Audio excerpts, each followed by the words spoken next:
The passion that that I have for sports medicine has been there for a long time. As a young child, or grade 1, I had polio and I went through extensive rehabilitation. Then just as I was sort of getting over that into junior high school, I got hit by a car and had a fracture dislocation of an ankle, and I was in a cast for 32 weeks and went through a lot of rehabilitation. My friends were athletes. My friends were successful. I equated being an athlete and being successful as one, and I was neither. And so that I had a passion to get better, to thank the people that helped me, and to be able to get into a running program, getting into a program, cycling program, a program that would allow me to catch up to my friends and get better than them.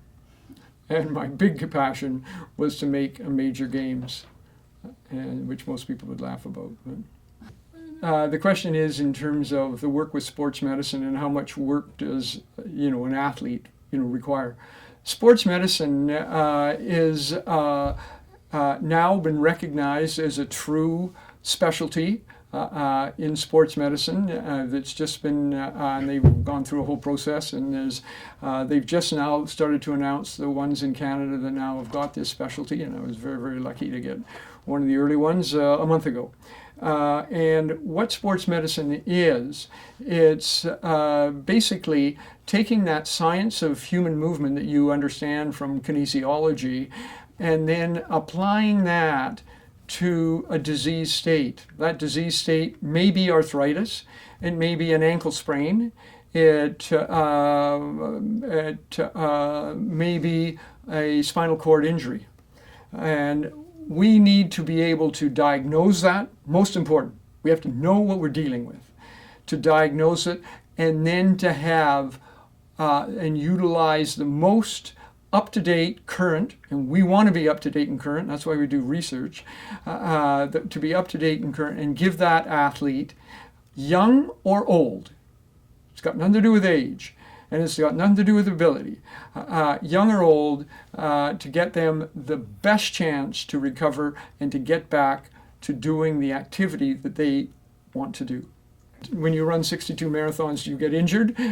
Yes, you do. And particularly you have to look at somebody as old as myself. I mean, I co-founded the Vancouver Marathon, and there was, started the first running club in Canada. There was only 6 of us, and we put on the first Vancouver Marathon, and there was 32 of us. But all those 32 were hardcore runners.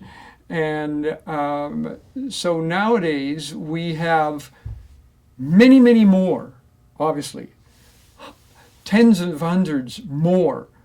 But are they any better than the group that I first started with? No. But the important thing is for the people that are now, they now are doing it much safer.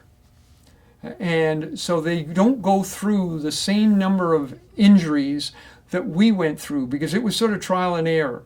We didn't know what a stress fracture was. Soon as we know that somebody's got pain in their foot or pain in their hip and it hurts to hop on, you've got a stress fracture until proven otherwise. Because if you continue to push, let's say you've got groin pain, and you're continuing to push in your marathon training, and it hurts to hop, but the next day you get out and do it again, that hip can break right through. You can lose the blood supply to it. You could end up having to have an artificial hip at the age of 20, which you'd rather not have, since the artificial hips only last 15 to 20 years. So prevention is everything that we're trying to do now, is by looking at the strength, looking at flexibility and balance, because all of those factors are so critical, particularly as you start to fatigue in whatever sport you're doing. We want to be able to prevent those injuries, because some of those injuries can be very, significant. Inflammation early on is important. Because it attracts the white cells, which help the healing process. The problem becomes when you continue to aggravate it, you get more and more, inflammation. Now it's not just localized, attracting these white cells to come and heal that small muscle injury, but it becomes a massive inflammation, which can create, people can get autoimmune conditions where you can get inflammation in other joints, not related at all to the calf strain that you had. And it prevents, at a certain level, the actual healing process to occur. You need some inflammation to attract the cells, but then the cells have to be able to do their job, turn on the fibroblast, lay down the type 1 collagen, and heal that tear. But if it's all inflammatory cells, that's where the process stops and the healing stops. There's certain conditions. Tennis players get chronic tennis elbow because as all that inflammation there, it stimulates the laying down of what's called type 3 collagen. It's weak, it's haphazard, it continues to re-tear. If you get rid of the inflammation, you stimulate that fibroblast to lay down type 1 collagen, you get strong collagen, it heals, and we follow you up 1, 2, 3 years, that 80 or 90% of those people are healed. We wanted to see whether we could enhance athletes, not aerobic capacity, could you run faster, run further, but could we enhance your anaerobic power?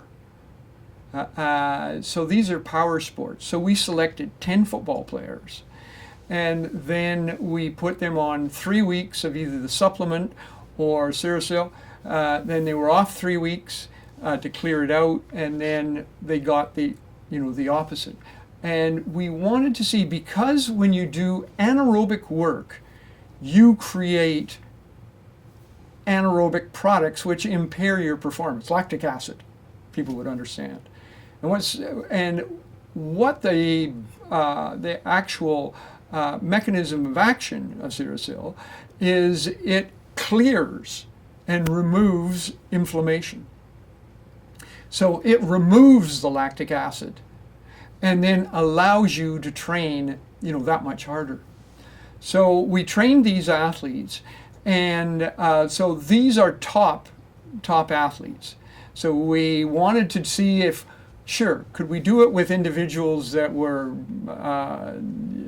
neophytes, but we wanted to take top athletes, and we wanted to train them incredibly hard and to create one of the most painful exercise tests called the Wingate test, and to really stress them.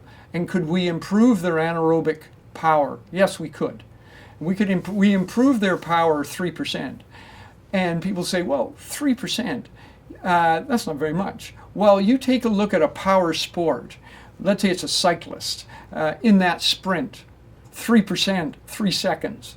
You look at Don is our coach for our national kayak and canoe team. He coaches the world champion. And he's got all these athletes. Boy, if they could get 3% on him, that would be a huge, huge difference.